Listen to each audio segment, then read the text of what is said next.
Welcome. You are here with Dr. Nilda Perez with Business Foresight, creating strategies towards your extraordinary future. Hello and welcome to another Dr. Nilda Foresight show episode. So today I have with me Michael Kohler, and when you hear his story, it's really amazing. Him and his wife Tempa created this bakery, and the name of it is Special Kneads. They're co-founders, and they catered. This bakery is catered to any child that cannot afford a cake. They ensure that each kid gets a cake. So they've partnered with different companies and different nonprofits to be able to ensure that these children are serviced with cakes. So thank you for being here. Thank you very much for having me. I am so thrilled. So I want to understand, I want you to share with the audience what your mission is, because I think that's most fascinating. Thank you. You pretty well summed up the mission. Our nonprofit mission is to try and ensure that any child in Gwienett County here where we're located that has a birthday and their family cannot afford a birthday cake, they get free cakes from us. We provide certificates to these entities that would then hand them to those in need because they're already handling that sector of the community, and then we try to personalize a 9x13 cake for their birthday so they can have a party or have enough cake to do, share with friends rather than a little small cake. It's a fairly good sized cake. Okay. So now the name of the company is Special Kneads. Yeah, it's Special Kneads and Treats Incorporated. Special Kneads and Treats Incorporated. So tell me, why Special Needs? Well, it's a play on words. It's spelled, the Kneads is spelled K-N-E-A-D-S, like kneading dough. Right. Or kneading muscles and things to that nature. And the name actually came, my wife, she's been a baker since she was 13, and as we were talking about what should we do, how should we do it, she kind of woke up one morning and said, well, we want to work with special needs, so how about we use Special Kneads and Treats? And then it just kind of rolled around to the kneading dough portion, and that's kind of came to her in overnight, and we just ran with it. That's fantastic. So she's the baker. You're not the baker. Yes, ma'am. She's the baker. She's been doing it for since she was 13. I won't share her age. The decorator, cake decorator, used to do this as a on the side job, a lot of weddings and birthdays and things like that, and just utilized her God-given skills and talents to pretty much be the brainchild. I'm more of the corporate side. I come from a corporate background. Okay. I've been in operations management and logistics, so I'm more of the numbers guy. I do the business side of things, and she does the creative and the day-to-day real talent side of the job. Okay, that's fantastic. So I want you to tell me a little bit about your staff, because your staff is really where it all comes together, and that, to me, that was my attraction to Special Needs. Currently, we have 16 special needs adults with various different abilities. I'm going to call them abilities rather than disabilities. Okay. We have 16 special needs that are paid.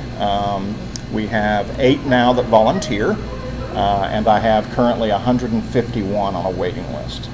Oh, yeah, that's fantastic. So now you have these kids on this waiting list.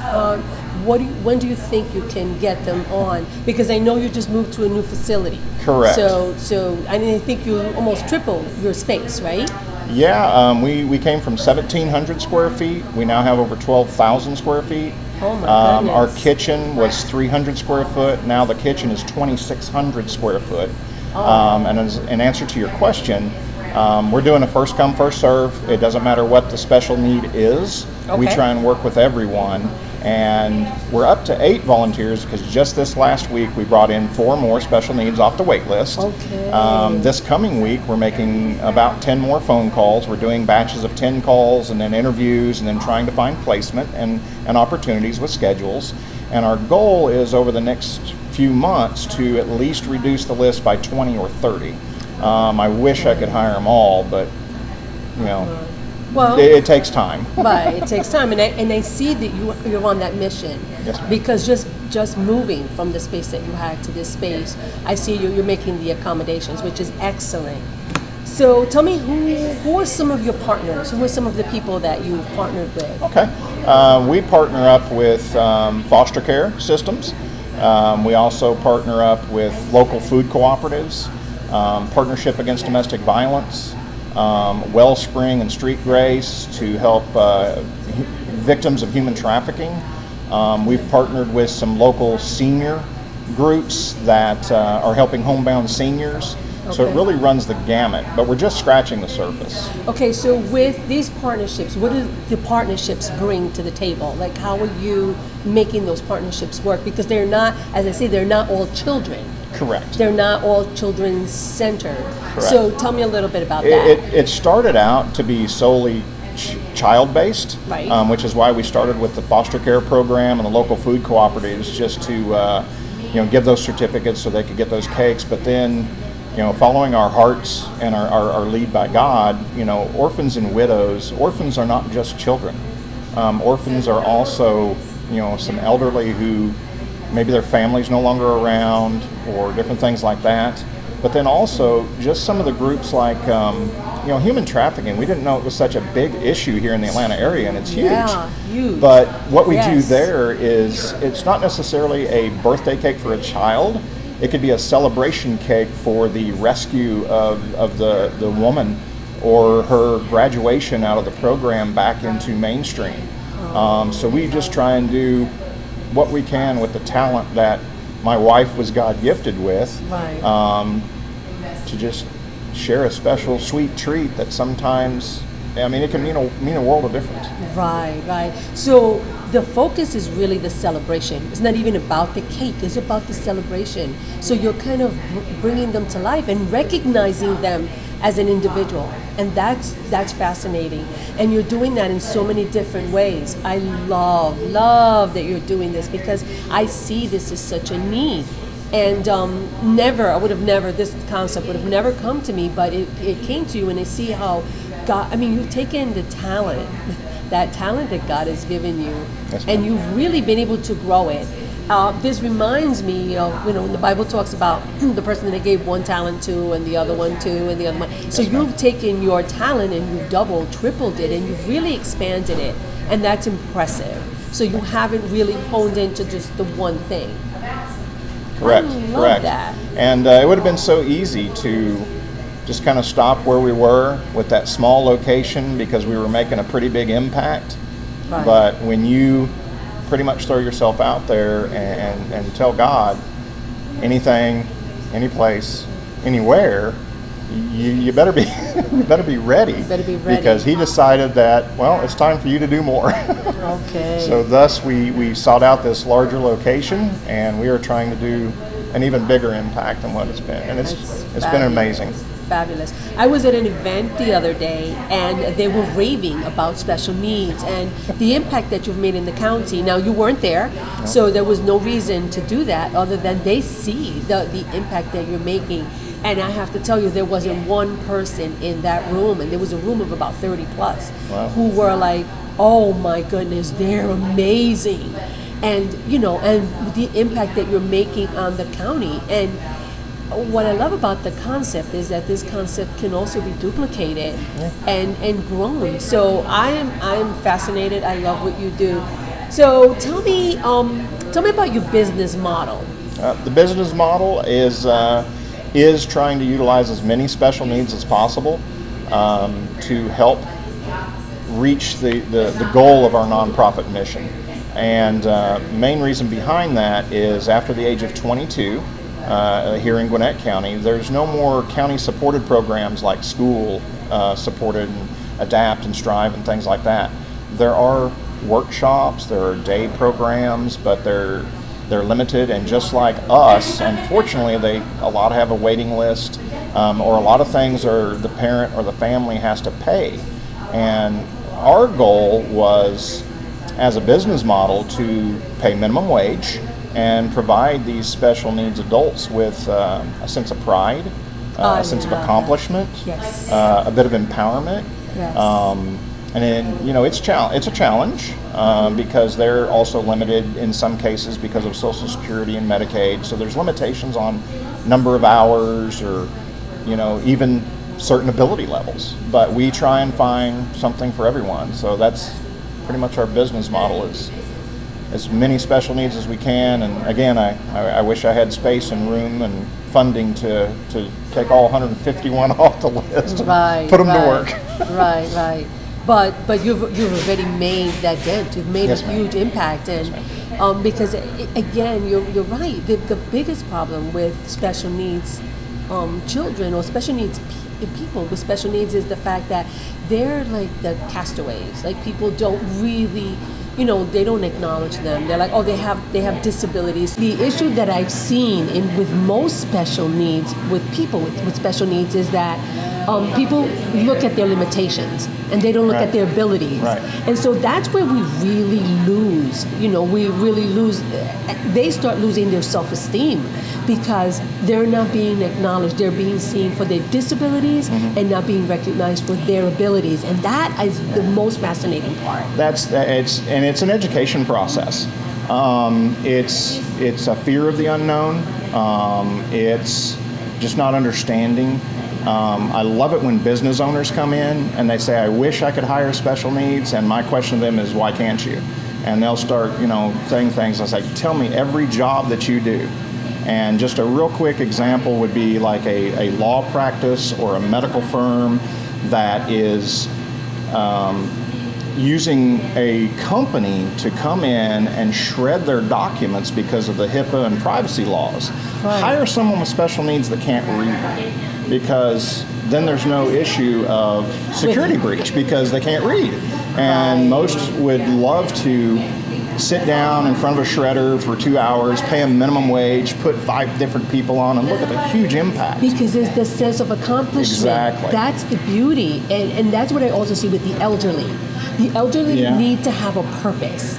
They need a purpose, and when they have that purpose, they're phenomenal at what they do, because you have to understand, they're laser vision. And don't get me wrong, it's about an 80-20 split. There's a lot of people and a lot of companies that will hire special needs, but they concentrate on the 20% higher functioning, high functioning autism, Downs, things like that don't need a lot of one-to-one support and things. But there's 80% of that sector that want to do something that if you take the time and just figure out what their ability is, you can make a difference. And there's a huge workforce out there just wanting to do something. Okay, I love it. I think that's excellent, and I think that's something that I think I'm going to take into consideration also, because I just love the concept. Okay, so you have a list. You have a waiting list of 125. Are you willing to disperse this list or to help people that want to hire from your list? Sure. We actually just recently had a catering company that wants to try and figure out how they can hire more. We've had Sprouts Farmers Market hired 4 guys off of our waiting list. So we do what we can, and when we hear about things, we will share it. A lot of the businesses want to be careful because we have over 13,000 followers on Facebook right now, I believe. Okay. And if we post something, they will be inundated with resumes and opportunities.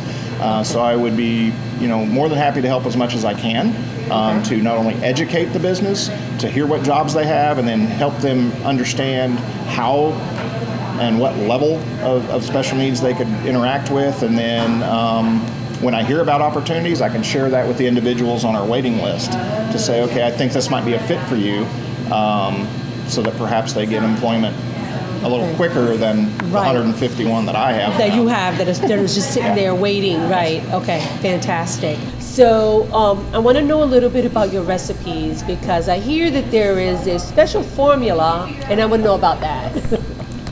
How do you do it? We have something like here called chalkhorn. This is very addictive. It's very popular.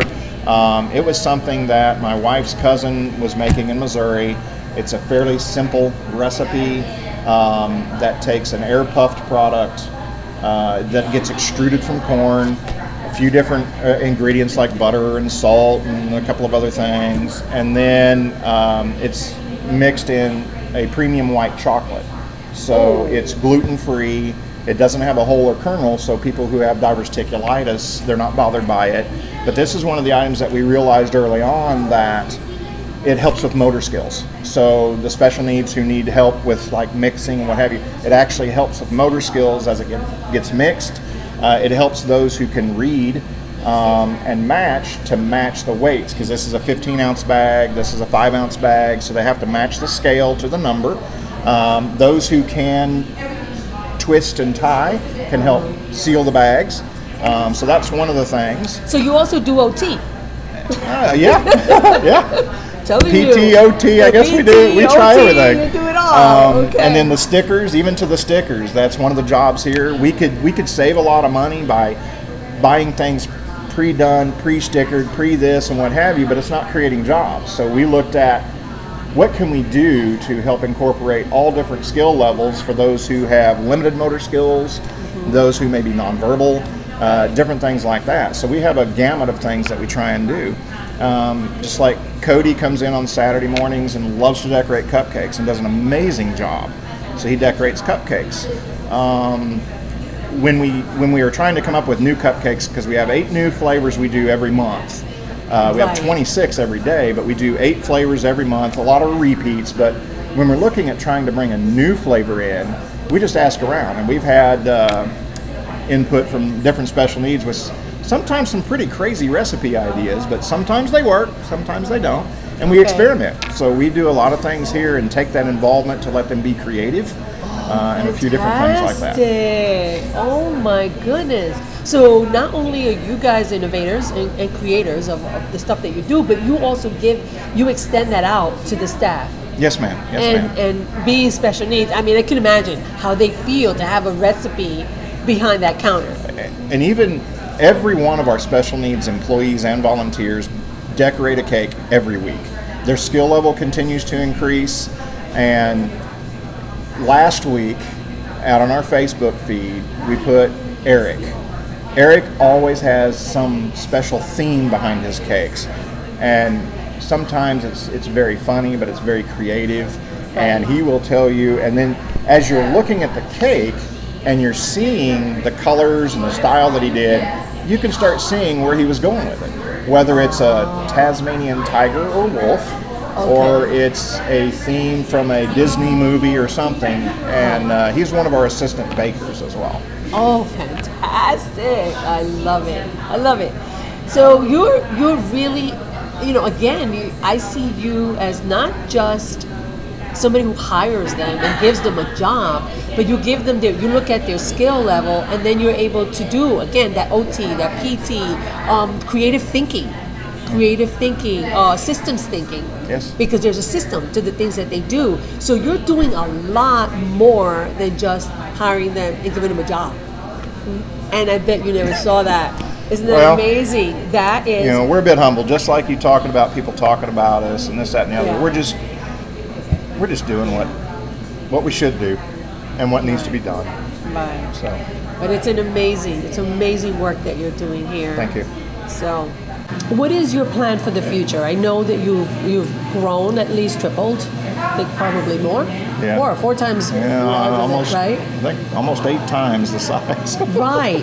So, what are your plans? What is your vision for special needs? Our bigger vision, which sometimes God laughs at us when we tell him our plans, but what we feel he's laid on our heart is that this facility would become somewhat of a distribution center, to where 80% lower functioning would work here with more one-to-one, less distractions, and then we would push the product out to little storefronts in all the city centers where that 20% higher functioning special needs can interact with customers, get that experience of doing the somewhat retail kind of business.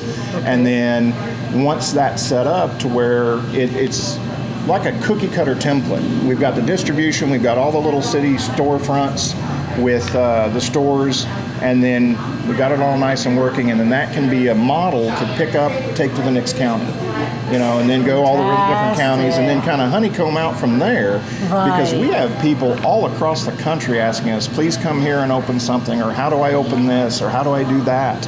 Right. And then we've even had other countries probably about 7 other countries Really? who've asked, hey, how could we do this here?